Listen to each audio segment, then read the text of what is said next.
خلوص مبارکباد پیش کرتا ہوں کہ انہوں نے وقت کی ضرورت تاجدار ختم نبوت کانفرنس کو منعقد کیا. اگرچہ اس سلسلے میں ہمیں اور آپ کو سب کو معلوم ہے کہ اہل سنت و جماعت کے پاس وسائل کی کمی ضرور ہے، لیکن الحمدللہ وسیلے کی کمی نہیں ہے. اور الحمدللہ اس کانفرنس کو منعقد کر کے انہوں نے اس میں کوئی شک نہیں کہ وقت کی ضرورت اور وقت کی آواز پر لبیک کہا اور اس کو پورا کیا. میں ان کی خدمت میں اپنی جانب سے اور ورلڈ اسلامک مشن کی جانب سے مبارکباد پیش کرتا ہوں. حضرت پیر سید منور حسین شاہ صاحب دامت برکاتہم العالیہ پیر و نقف افروز ہے، اور یہ وہ خاندان ہے حضرت اقدس امیر ملت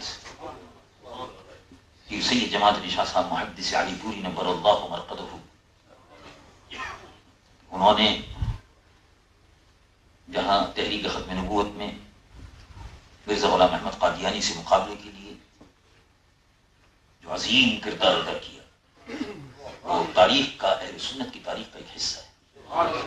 حضرت اعلیٰ پیر سید مہر علی شاہ صاحب نور اللہ مرقدہ شیخ المشائخ، انہوں نے جو عظیم کردار اس زمانے میں ادا کیا، ان دونوں بزرگوں کا کردار تاریخ کا ایک حصہ ہے.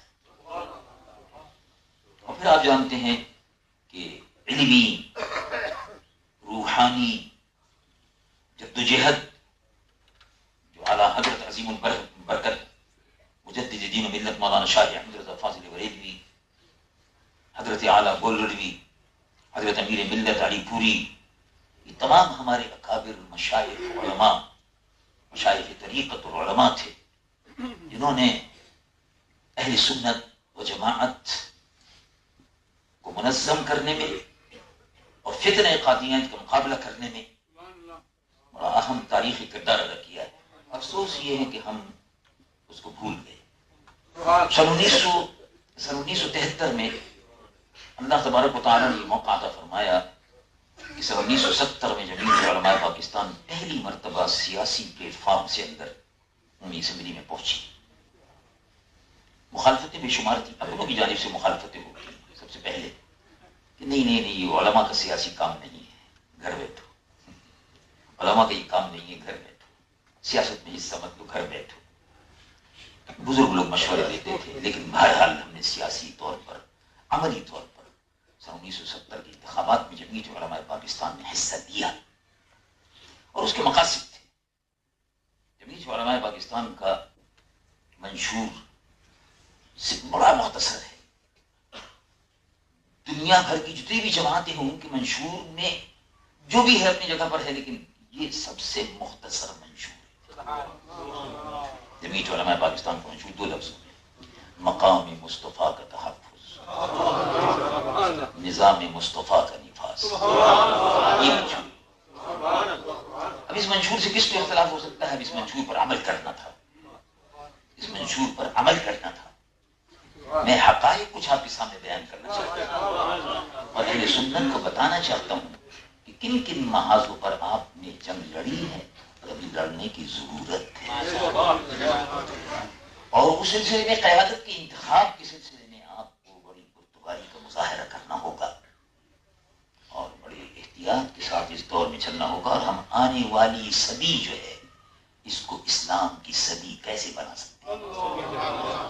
یہ وہ مسائل ہیں جس وقت ہمیں درپیش ہیں. اور الحمدللہ ہماری جماعت اہل سنت یہاں موجود ہے، ورلڈ اسلامک مشن کی قیادت بھی یہاں موجود ہے. مل بیٹھ کر اس سلسلے میں کام کرنے کی شدید ترین ضرورت ہے. چنانچہ پاکستان میں یہ چیلنج درپیش تھا. میں کیونکہ آپ جانتے ہیں کہ میرے والد ماجد نور اللہ مرقدہ حضرت مولانا شاہ عبد الحلیم صاحب صدیقی رحمۃ اللہ علیہ، وہ بالخال واحد مبلغ تھے جو بیرونی ممالک وغیرہ سب دورے کرتے رہتے تھے. اور یہ انہی کے بعض مقامات پر لگائے ہوئے پودے ہیں کہ الحمدللہ وہ آبیاری ہو رہی ہے اس کی. تو وہ اس زمانے میں کہیں جہاز سے، کہیں ریل سے، اور کہیں پیدل، اور کہیں بیل گاڑیوں میں افریقی ممالک میں اور ساؤتھ امریکہ میں، یعنی کہاں کینیڈا میں اور امریکہ میں، مختلف ممالک میں، آسٹریلیا میں، نیوزی لینڈ میں، اور جاپان میں اور چین میں اس زمانے میں وہ تبلیغی دوروں پر تشریف لے جاتے تھے اور قادیانیت کا بھی ساتھ ساتھ اور عیسائیت کا بھی مقابلہ کرتے تھے. تو قادیانیت کے سلسلے میں ایک ذہن میں میری بھی بات تھی اور ہم نے الحمدللہ قومی اسمبلی میں پہنچے. قومی اسمبلی میں پہنچنے کے بعد سب سے پہلا کام جو ہم نے کیا الحمدللہ وہ یہ تھا کہ اس میں دستور میں یہ عارضی دستور بنا اور اس دستور میں یعنی وہ عارضی دستور تھا کیونکہ اس وقت پاکستان میں دستور کی ضرورت تھی اور مستقل دستور بنانے کے لیے کمیٹی بن رہی تھی. تو وہ عبوری قانون جو تھا اس ادارے کی طرف کا تھا اور اس میں انہوں نے یہ بات نہیں رکھی تھی کہ مسلمان کی تعریف کیا. یہ رکھا ہوتا کہ پاکستان کا صدر مسلمان ہوگا. میں نے اس میں پہلے ہی اجلاس تھا میں نے اس میں قرارداد پیش کی. یہ کیا مطلب ہے اس کا پاکستان کا صدر مسلمان ہوگا. کوئی بھی کہہ دے گا مسلمان ہے. یہ مسلمان کی تعریف ہونی چاہیے. Definition of a Muslim should be there. اور یہ ڈیفینیشن آف اے مسلم. اب اس پر جھگڑا شروع ہو گیا. سیدھی ساری بات ہے علی صاحب. آپ کہتے ہیں کہ جج کی تعریف کیا ہے. جج وہ ہے ہائی کورٹ کا جج کون ہوگا جس نے اتنے عرصے تک پریکٹس کی ہو, جس کے پاس LLB کی ڈگری ہو اور اتنے عرصے پریکٹس کی ہو. تو آپ مسلمان کی بھی تو کوئی تعریف ہوگی نا. مسلمان کی بھی تعریف ہونی چاہیے. کیا کرتا ہو کیا نہ کرتا ہو بتائیے اس کو. باہر اس پر لمبی چوڑی بحث چلی. لوگوں نے یہ کہا کہ تم اس مسلمان کی تعریف پر متفق ہو ہی نہیں سکتے ہیں. ہو سکتے ہیں آپ علماء کو بدنام کرتے ہیں. کر جائیں. چنانچہ انہوں نے کہا ہم چیلنج. یہ پورا مباحثہ قومی اسمبلی کا موجود ہے جو میرے اور اس زمانے کے وزیر صاحب کے درمیان, وزیر مذہبی امور کے درمیان میں ہوتا رہا. اب وہ اس دنیا میں نہیں ہے, بدنام لینے کی ضرورت نہیں. ہم نے کہا ہم چیلنج قبول کرتے ہیں. میں اور علامہ عبد المصطفیٰ قادری صاحب شیخ الحدیث والے جامعہ دارالعلوم جدید شیخ الحدیث تھے. ہم وہاں سے اٹھے. ہم نے کہا ہم چیلنج قبول کرتے ہیں. صبح تک آپ مسلمان کی تاریخ کا کر دیں گے. اور میں نے پھر اس کے بعد دیوبندی علماء جو تھے مفتی محمود وغیرہ ان سب کو بلایا. یہ لوگ یہ بھی کہتے ہیں کہ صاحب قادیانیت کا مسئلہ جو ہے وہ مختلف لوگوں نے فلاں فلاں مکتب فکر کے لوگوں نے حل کیا. میں نے ان سے ایک اجتماع تھا بڑا خصوصی, اس کے اندر وہ لوگ موجود تھے. میں نے ان سے عرض کیا کہ سن 1947 میں ایک اسمبلی بنی تھی. اس اسمبلی کے اندر آپ کے علماء میں سے کون علماء موجود تھے پاکستان کی پہلی اسمبلی میں. تو انہوں نے کہا کہ مولانا شبیر احمد عثمانی ہماری جانب سے علماء میں موجود تھے. تو میں نے کہا ہماری یہاں سے تو کوئی بھی نہیں تھا. کوئی بھی نہیں تھا. تو میں نے کہا آپ نے پاکستان کی پہلی دستور ساز اسمبلی میں آپ ہی لوگ تھے, تو آپ نے مسئلہ ختم نبوت پر کوئی کام اس سلسلے میں کیا. اور ظفر اللہ بھی آپ کے ساتھ ہی تھا, وزیر خارجہ. یہ سب بیٹھے ہوئے تھے اور بنوری ٹاؤن میں جلسہ ہو رہا تھا. بنوری ٹاؤن میں باقاعدہ ہو رہا تھا اجتماع. میں نے کہا آپ یہ جھوٹی خبریں کیوں شائع کراتے ہیں, اس میں جھوٹا کریڈٹ کیوں لیتے ہیں, جھوٹے دعوے کیوں کرتے ہیں آپ لوگ. سیدھی سادی بات کیجیے. جو آپ نے کیا ہے وہ آپ بتا دیجیے, جو ہم نے کیا وہ ہم بتا دیتے ہیں. اللہ کا خیر صلی اللہ. اور یہ تو اللہ اور اللہ کے رسول کی رضا کے لیے کرتے ہیں. آپ تو دنیا کو دھوکہ دینے کے لیے کر رہے ہیں. تو مسئلہ سارا ہی نہیں, ثواب تو ضائع ہو جاتا ہے. اب سیدھی سادی بات بتائیے. اچھا اس کے بعد پہلے قومی اسمبلی میں آپ موجود تھے, ہم لوگ میں سے کوئی بھی نہیں تھا. جمعیت علماء پاکستان والوں میں سے کوئی بھی نہیں تھا. وہاں بالکل کوئی نہیں تھا. اس کے بعد دوسری اسمبلی آئی, صدر ایوب کے زمانے میں اسمبلی بنی. اس میں ہم لوگ تھے. انہوں نے کہا کہ نہیں کوئی نہیں تھا. آپ تھے کہاں تھے, کون کون لوگ تھے بتائیے. مفتی محمود تھے, غلام غوث الداروی تھے, فلاں تھے. ہم میں سے تو کوئی نہیں تھا. تو سن 1962 سے لے کر صدر ایوب کے آخری عہد تک 69 تک اس پورے عرصے میں آپ لوگ اسمبلی کے ممبر تھے. آپ نے کچھ کیا کچھ نہیں ہوا. کوئی ذکر آیا کچھ نہیں ہوا. کوئی قرارداد پیش ہوئی نہیں ہوئی. اب 1971 میں اب قومی اسمبلی وجود میں آئی. اس قومی اسمبلی میں 1973 میں پہلی مرتبہ جمعیت علماء پاکستان ممبر ہو کر قومی اسمبلی میں پہنچی. یہ حقیقت ہے. انہوں نے کہا یہ تو حقائق ہے. اور پھر قادیانیوں کے سلسلے میں قرارداد مرتب کی گئی, اس پر دستخط لیے گئے. وہ کس کی طرف سے آئی قرارداد؟ آپ کی بھی دستخط اس پر لیے, آپ نے تو مرتب نہیں کی قرارداد. یہ قرارداد جو 2-3 دن کے مکمل عرصے مسلسل جدوجہد کے بعد مرتب کی گئی, پھر اس پر سب کے دستخط لیے. اور سب کے دستخط دینے کا مطلب یہ تھا کہ کمال اس دستخطوں میں یہ تھا آج بھی خان عبد الولی خان سے اگر آپ بات کریں جا کے تو کہیں میں تو سیکولر ہوں، میں مذہبی معاملات میں نہیں پڑھتا ہوں، لیکن آپ کو حیرت ہوگی یہ سن کر کہ جب میں ان کے دروازے پر پہنچا وہ قومی اسمبلی کے ممبر تھے اور حزب اختلاف کے قائد تھے. میں نے کہا بات اصل میں یہ ہے کہ مجھے آپ کے دستخطوں کی ضرورت ہے، مسئلہ ختم نبوت کا ہے. آپ حضور کو نبی مانتے ہیں؟ آخر یہ نہیں مانتے، لیکن مانتا ہوں. میں نے کہا دستخط کر دیجیے. خان عبد الولی خان تو اس کا دستخط ہے. تو چنانچہ بہت سے لوگ یہ جو علماء تھے وہ کہتے تھے بھائی کمال ہے، تم نے سیکولر لوگوں سے دستخط کیسے کرا لی؟ میں نے کہا یہ تو حضور کی ختم نبوت کا معجزہ ہے.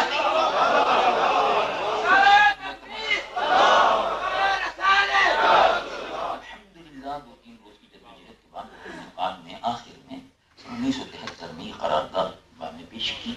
پہلے ہم مسلمان کی تاریخ شامل کرا چکے تھے، کیونکہ میں خود قومی اسمبلی میں دستور ساز کمیٹی کا ممبر تھا، دستور بنانے والی کمیٹی، تو اس میں یہ سارے مراحل طے ہوئے.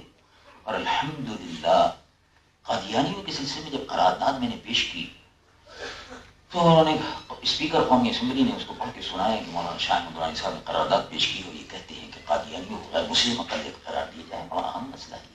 اس کے بعد پھر وہ بھٹو صاحب نے بھی بلایا اس سلسلے میں اور بہت سی میٹنگ ہوتی ہیں. بھٹو صاحب سے تو 8-10 مرتبہ اس سلسلے میں میٹنگ ہوئی، ان کو سمجھایا کہ مسئلہ کیسا ہے. اور جیسے کہ امیر عزیز محترم نے ضرور صاحب نے بیان کیا، تفصیل سے ان سے بات ہوئی.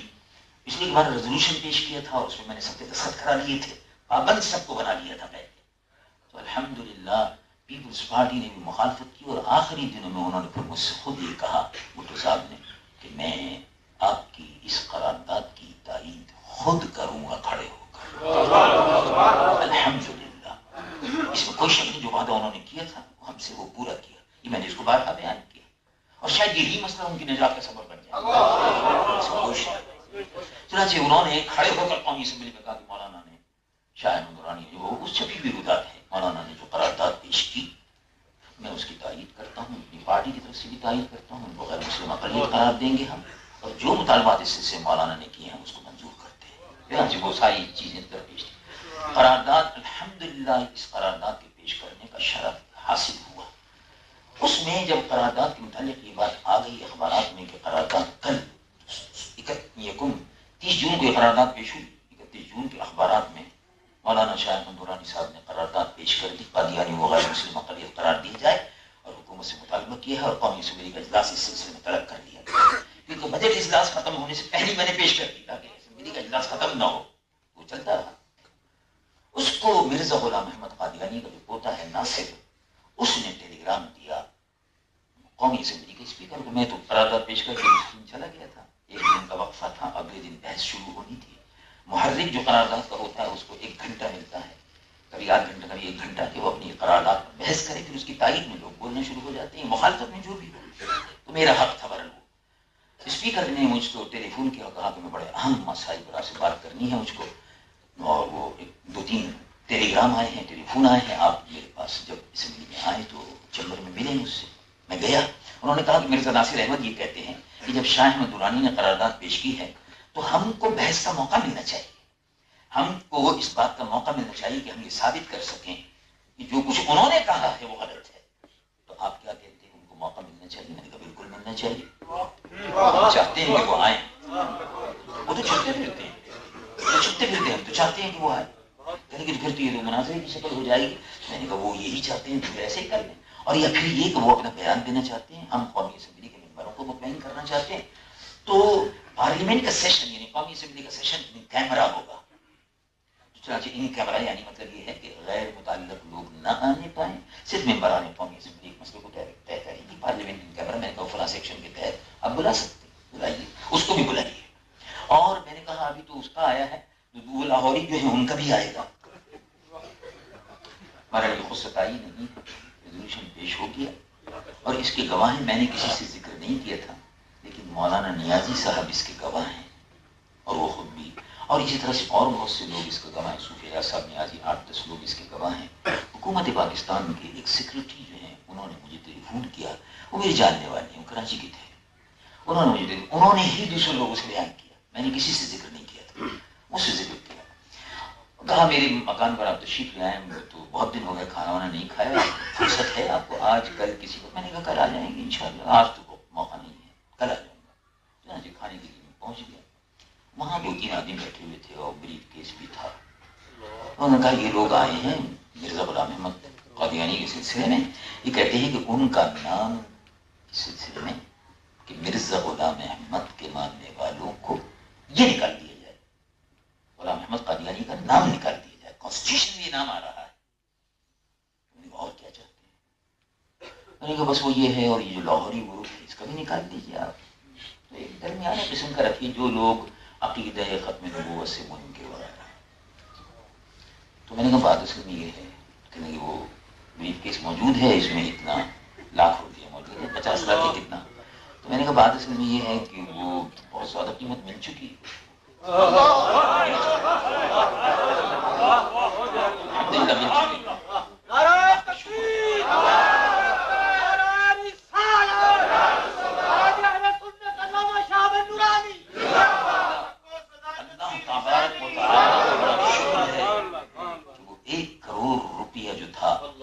ہمارے عقیدے کو متزلزل نہیں کر سکتا۔ میں نے کہا دربار مصطفیٰ سے اس کی بہت بڑی قیمت ہے، جس کا تصور بھی کوئی نہیں کر سکتا۔ میں نے کہا آپ کے ذہن میں یہ بات کیسے آئی کہ آپ ان کو خرید بھی سکتے ہیں، بولی لگا سکتے ہیں، آپ یہاں سے باہر نکل جائیں۔ میں نے کہا دوسروں کا مکان ہے، اس لیے میں کہہ رہا ہوں آئندہ ایسی بات نہیں ہو کہ آپ یہاں سے نکل جائیں۔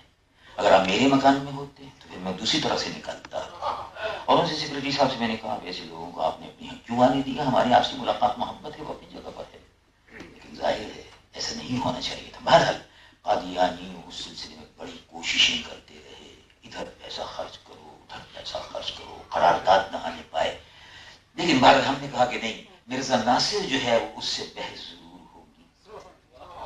چنانچہ آپ کو معلوم ہوگا اس زمانے کے اخبارات میں آیا 180 سوالات مرزا غلام ناصر صاحب سے کیے قومی اسمبلی کے اندر، اور سوالات کا طریقہ یہ ہوتا تھا کہ اٹارنی جنرل بیچ میں ہوتے تھے، براہ راست سوال نہیں کر سکتے، اور تمام ممبران جو تھے، اصل یہ ہے کہ بعض ممبران قومی اسمبلی جو تھے جن کو ورسائیوں نے پیسے دے کر گئے تھے، پھر سننی ارے صاحب جی مذہبی جھگڑا تھے، اسمبلی میں بحث کرنی ہے، چھوڑو جی شادی چھوڑو جی، تمہارے اسمبلی تو باہر کر لینا، تو مسجد میں جا کے دو، وہ جی دارالعلوم میں تو فیصلہ کر دینا۔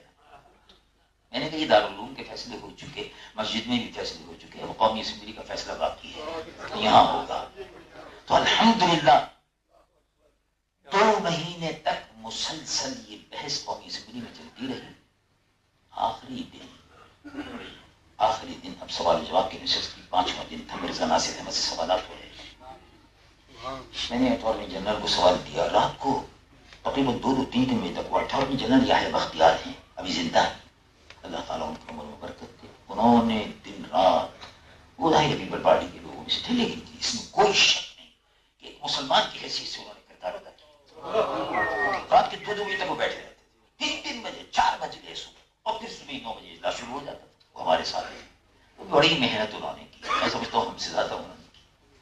تو وہ سوالات ان کو دیتے، میں نے کیسے پوچھی کہ تل ابیب میں ان کا آفس ہے؟ انہوں نے کہا کہ نہیں ہے۔ تل ابیب میں قادیانیوں کا کوئی ہیڈ کوارٹر بنا ہوا ہے، یہودیوں کے دارالسلطنت تل ابیب میں کا نہیں، کوئی نہیں ہے۔ کوئی ان کی عمارت وغیرہ وہاں ہے؟ ان کا نہیں، کوئی نہیں ہے۔ تو کاغذات ہمارے پاس تھے، یہ کاغذات کہ یہودیوں کے ایجنٹ ہیں، عربوں کو تل ابیب سے نکالا جا رہا ہے، قتل کیا جا رہا ہے، مارا جا رہا ہے، ان کی زمینوں سے بے دخل کیا جا رہا ہے، اور مرزائیوں کو آباد کیا جا رہا ہے فلسطین۔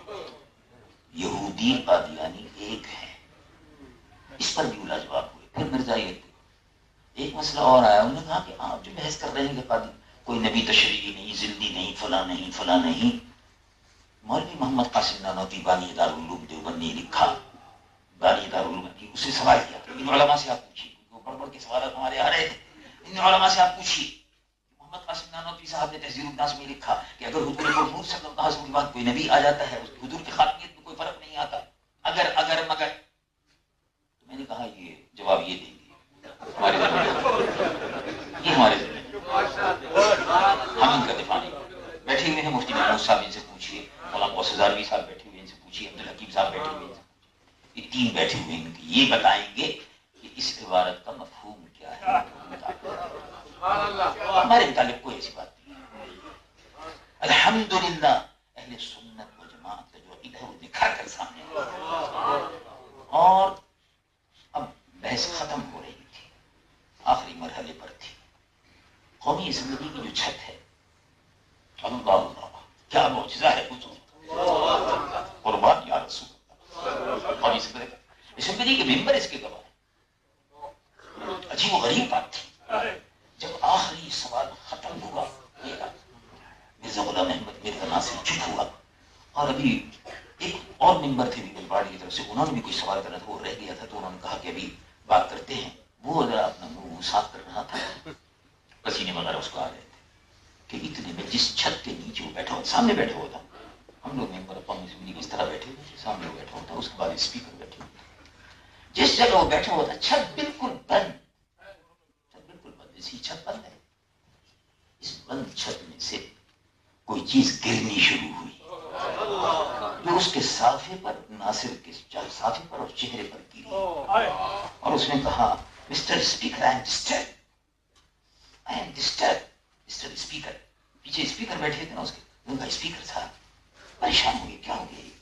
تو وہ جلدی سے اسپیکر نکال دی، دوسرا جو نوکر وہاں کھڑے رہتے ہیں ملازمین، قاصد وغیرہ، چپراسی، پیون وغیرہ، پانی لاؤ یہ لاؤ، تمام اس کے منہ پر گندگی تھی، اس کے صافے پہ گندگی تھی، معلوم جیسے چڑیا نے معلوموں کو گندگی ڈال دی ہے اس میں، اور اس سے چھت میں سے پھٹ کر نکل کر آ رہی ہے، خیال ہی نہیں تھا.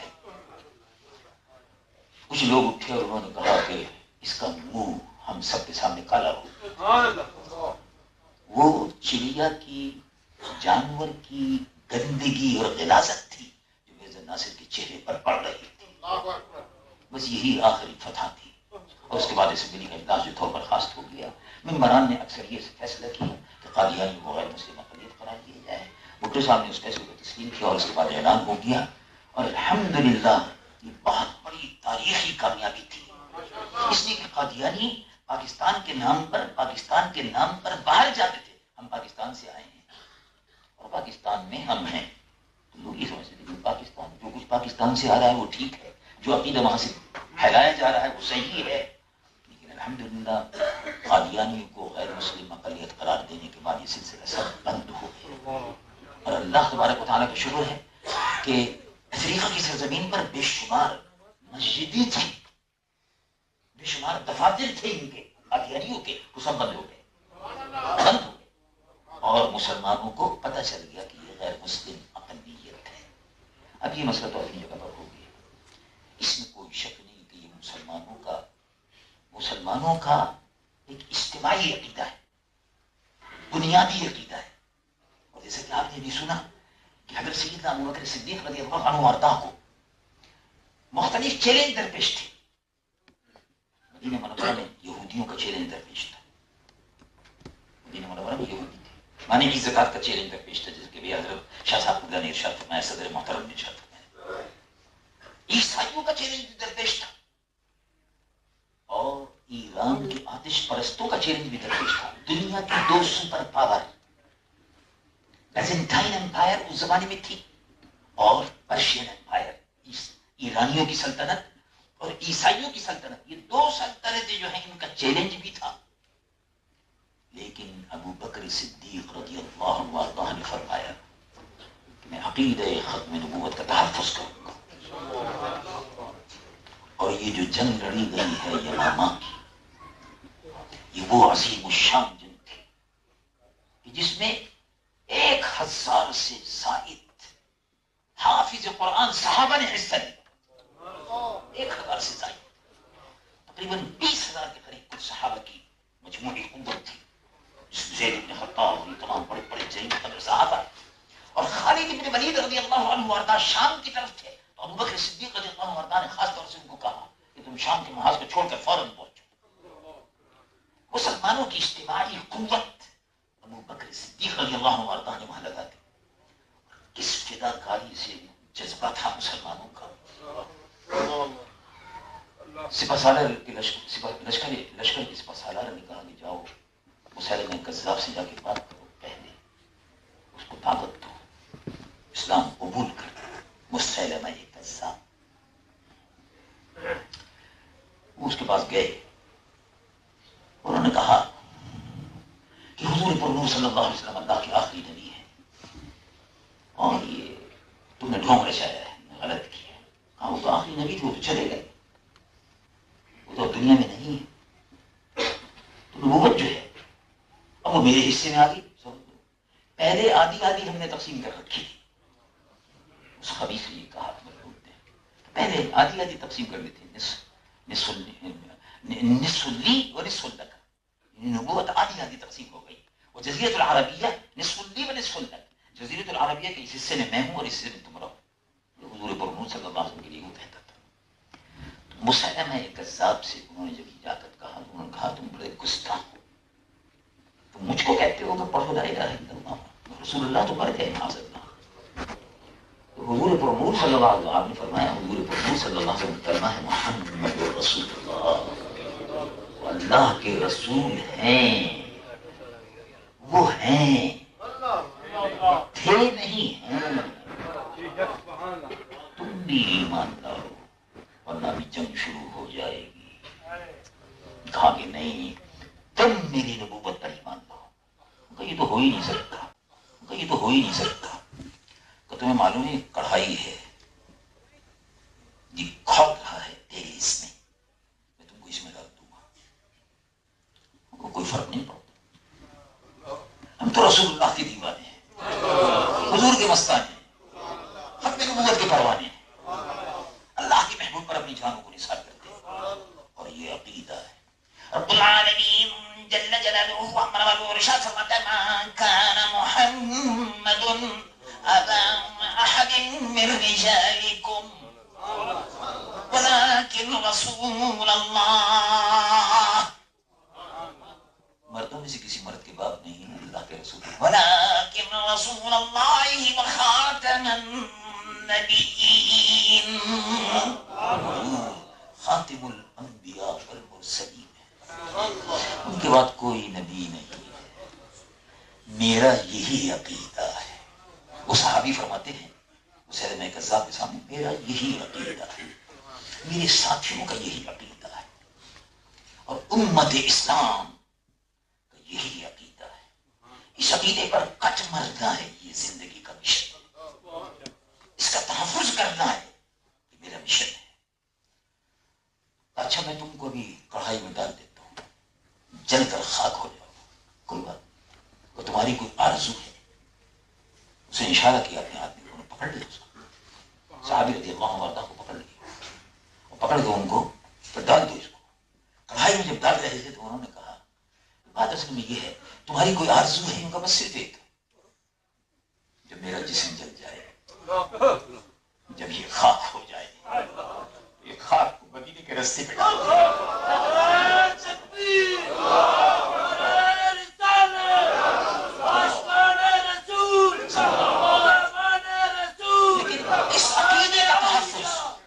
اس عقیدے کا تحفظ ہم اپنے خون کو دے کر، جان کی قربانی دے کر کریں۔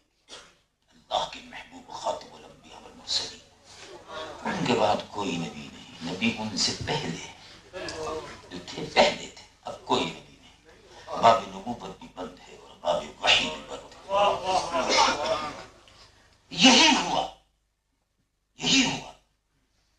ان کے انتقال کے بعد، ان کی شہادت کے بعد جسم خاک ہو گیا تھا، جل گیا تھا، خاک اڑا دی گئی مدینے کی راہ میں۔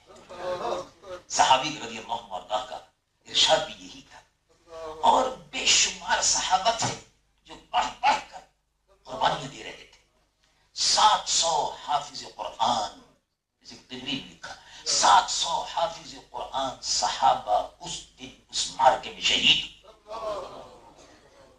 امیر المومنین سیدنا عمر رضی اللہ عنہ کے بھائی زید بن خطاب رضی اللہ عنہ، اور بڑے بڑے جلیل القدر صحابہ، شہادت کی اس منزل پر پہنچ کر یہ کہتے تھے اب یہاں سے پلٹ کر نہیں جانا، اب قربان ہو جانا ہے اور اس عقیدے کا تحفظ کرنا ہے۔ اگر اس کے تحفظ میں ناکام رہے تو پھر زندگی بیکار ہے. زندگی ہیچ ہے اور بیکار ہے. زندگی یہی ہے اور بندگی بھی یہی ہے. حضور پرنور صلی اللہ علیہ وسلم کی جانب صحابہ رضوان اللہ علیہم اجمعین مظفر و منصور ہو کر وہاں سے نکلے. مسیلمہ کذاب کو قتل کر دیا. مسیلمہ کذاب کو اس کے زمین کو اس کے وجود سے پاک کر دیا گیا. رسول اللہ کا گستاخ جو ہے، دیکھیے آپ غور سمجھیے قرآن مجید و فرقان حمید کی آیات طیبات پر غور کیجیے کہ جو مکہ معظمہ کی سرزمین ہے، جو حرم کی سرزمین ہے، جو کعبۃ اللہ شریف کی سرزمین ہے، اس کا مقام کیا ہے، اس کی عظمت کیا ہے. رب العالمین جل جلالہ عمر والو ارشاد فرماتا ہے وَإِذْ جَعَلْنَا الْبَيْتَ مَثَابَةً لِلنَّاسِ وَأَمْنًا. ہم نے یہ گھر جو بنایا ہے لوگوں کے لیے مرجع ہے اور امن کی جگہ ہے. یہ مکہ معظمہ میں کعبۃ اللہ شریف امن کا مقام ہے. یعنی جو بھی داخل ہو گیا، آگے ارشاد فرمایا ایک دوسری آیت رب العالمین جل جلالہ عمر والو ارشاد فرماتا ہے وَمَن دَخَلَهُ كَانَ آمِنًا. جو اس میں داخل ہو گیا اس کو امن مل گیا. کان آمن کان آمن. ایک شخص داخل ہوا، مکہ معظمہ فتح ہو رہا. یہ صاحب شفا لکھتے ہیں امام قاضی عیاض نبر اللہ وبرکاتہ، وہ عظیم المرتبہ محدث کو نقل کرتے ہیں. گستاخ رسول جس کی تلاش میں صحابہ تھے، جو کہتا تھا وحی کے جوڑ توڑ بھی میں کرتا رہتا ہوں. حضور پر وحی آتی ہے، ادھر کو میں ذرا صاف ستھرا کر کے نکھار کے لوگوں پر درست کر کے. ایسے ایسے گستاخ رسول تھے. صحابہ تلاش میں تھے، مل جائے تو اس کو قتل کر دیا. گستاخ رسول کی سزا قتل ہے. کعبۃ اللہ شریف میں داخل ہوا اس کو امن ہے. من دخلہ کان آمنا. لیکن اگر گستاخ رسول داخل ہو جائے مسئلہ کھڑا ہو گیا. مسئلہ بدل گیا. مسئلہ بدل گیا. مسئلہ بدلتا رہتا ہے. جب ذات پاک مصطفیٰ کا مسئلہ آئے گا مسئلہ بدل جائے گا. دیکھو ایک شخص ہے اس کی بیوی کا ایک شخص ہے اس کے شوہر کا انتقال ہو گیا. شوہر کا انتقال ہو گیا. یہ شوہر نے طلاق دے دی تھی. عدت پوری ہو گئی. 4 مہینے 10 دن عدت گزارنے کے بعد شوہر مر گیا ہے. 3 طلاقیں دی تھی.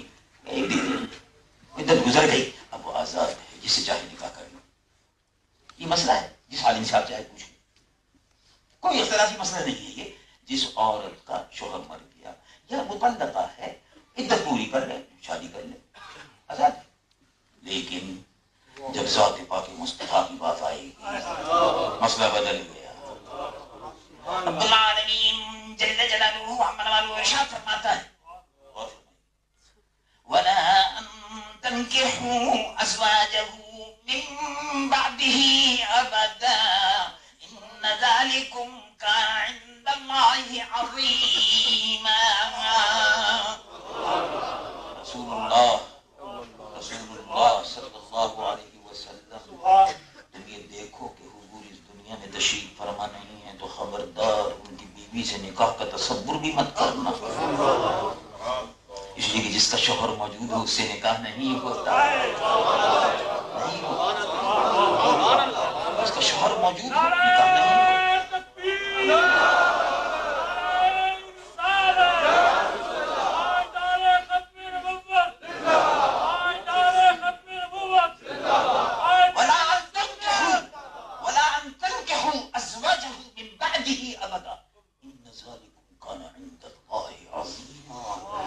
تصور بھی بہت بڑا گناہ ہے. گناہ کبیرہ ہے، عظیم. خبردار میرے محبوب کی اہل خانہ جو ہیں، اہل بیت جو ہیں، اہل بیت ازواج مطہرات اہل بیت ہیں. وقرن فی بیوتکن ولا تبرجن تبرج الجاہلیۃ الاولی واقمن الصلاۃ وآتین الزکاۃ وَأَطِعْنَا اللَّهَ وَرَسُولَهُ إِنَّمَا يُرِيدُ اللَّهُ لِيُذْهِبَ عَنْكُمْ رِجْسَ أَهْلِ الْبَيْتِ. اہل بیت میں اہلیہ محترمہ، خواتین، اہل بیت، گھر والیاں سب شامل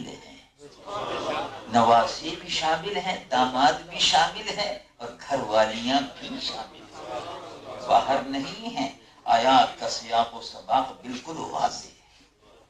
یرید اللہ، اور اسی طرح سے قرآن مجید کی فرقان حمید کی اور بھی آیات طیبات ہیں۔ یا اہل البیت، اہل البیت، حضرت ابراہیم علیہ نبی علیہ السلام کی اہلیہ محترمہ کو اہل بیت سے خطاب کر کے ارشاد فرمایا، معلوم ہوا کہ گھر والی اہل بیت ہے، گھر والی اگر گھر میں داخل نہ ہو جی تو پھر ظاہر ہے گھر کیسے ہوگا؟ گھر والی تو پہلے ہے، پھر گھر والی سے پھر نسل چلتی۔ تو حضور پر نور سید العالمین مصطفیٰ صلی اللہ علیہ وسلم ارشاد فرمایا تو کیوں نکاح نہیں ہو سکتا؟ اس لیے کہ جس عورت کا شوہر موجود ہو نکاح پر نکاح نہیں ہو سکتا۔ نبی کی بیویاں، نبی کی بیویاں ازواجہ امہات، ہماری مائیں، ولا تنکحوا ازواجہ من بعدہ ابدا، حضور حیات النبی ہے، زندہ ہے۔ اللہ کے محبوب صلی اللہ علیہ وسلم کی جانثار صحابہ رضوان اللہ علیہم اجمعین نے مسیلمہ کذاب کے خلاف جو جنگ لڑی، وہ اتنی عظیم الشان جنگ تھی اسلام کی تاریخ میں، اس کا تصور نہیں کر سکتے۔ اگر 700 صحابہ شہید ہو گئے، قرآن کے حافظ قرآن صحابہ شہید ہو گئے، بہت بڑا نقصان تھا۔ چنانچہ قرآن مجید و فرقان حمید کی تدوین کا کام شروع ہوا، جو اس وقت سے شروع ہوا۔ خیال آیا کہ حافظ قرآن صحابہ تو شہید ہونے لگے، اب اس طرح سے جنگیں ہوں گی، جہاد ہوگا، جہاد جاری رہے گا تو پھر کیسے ہوگا؟ چنانچہ وہ قرآن مجید و فرقان حمید کے سیدنا ابو بکر صدیق رضی اللہ عنہ کے زمانے سے کام شروع ہو گیا۔ قرآن کے حافظ صحابہ کو جمع کرنا شروع کیا، کعب ہیں، علی ہیں، وہ ہیں، زید ہیں، سب جمع ہونے شروع، عبداللہ بن مسعود وغیرہ وغیرہ سب رضی اللہ عنہ جمع ہونے شروع ہو گئے، اور کام اس سلسلے میں شروع ہوا۔ تو سیدنا ابو بکر صدیق کے عہد اقدس میں ختم نبوت کے تحفظ کے لیے بڑی عظیم قربانیاں مسلمانوں نے دی۔ اب جماعت اہل سنت اور ہم، جماعت اہل سنت یہ ورلڈ اسلام مشن کس سے عبارت ہے؟ ہم سب ہیں، ہم سب ہیں، یہ ہماری سب کی جماعت ہے، سنیوں کی جماعت ہے۔ ان کا کام کیا ہے؟ قادیانی اس محاذ پر بڑے زوردار طریقے سے عمل کر رہے ہیں، اس لیے کہ ان کا اب رستہ پاکستان میں بند ہو گیا، پاکستان میں ان کا رستہ بند ہو گیا، پاکستان میں ان کے تمام جتنے بھی دروازے دل تھے جیسے سانپ کے دل ہوتے ہیں، ان کو بند کر دیا، کانسٹیٹیوشنلی اور قانونی طور پر بند کر دیا، اور جدوجہد وہاں کا۔ اصل میں پاکستان کو ہم چاہتے ہیں اسلام کا قلعہ بنا، اور اسلام کا قلعہ جب بنے گا جب یہ عظمت مصطفیٰ کا پاسبان ہوگا۔ اور آپ نے دیکھا کہ جمعیت علماء پاکستان کا منشور بھی یہی ہے، منشور پر ہم نے ایک حد تک عمل کیا۔ مقام مصطفیٰ کا تحفظ، مقام مصطفیٰ کا تحفظ، قادیانیوں کے خلاف جو کام ہم نے کیا، جمعیت علماء پاکستان نے جو کام کیا ہے وہ اپنے منشور پر عمل کیا ہے۔ منشور کا دوسرا حصہ ہے نظام مصطفیٰ کا نفاذ، اس پر بھی جدوجہد جاری ہے، اور انشاءاللہ مایوس ہونے کی کوئی بات نہیں، مایوس ہونے کی بات نہیں۔ پاکستان کے لوگ یہاں ہیں، پاکستان سے آئے ہوئے لوگ بھی ہیں، دوسرے ممالک کے لوگ بھی یہاں ہیں، میں جانتا ہوں، دیکھا ہے، میں ان کو سب کو بتاتا ہوں کہ انشاءاللہ پاکستان اسلام کا قلعہ بن کر رہے گا، اس سے مایوس نہیں ہونا چاہیے۔ جو لوگ مایوس ہو جاتے ہیں یہ ہو رہا ہے، یہ ہو رہا ہے سب دشمنان اسلام کی سازشیں، دشمنان اسلام کی سازشیں، وہ پیسہ خرچ کر رہے ہیں، ٹیلی ویژن پر پیسہ خرچ کر رہے ہیں۔ قادیانی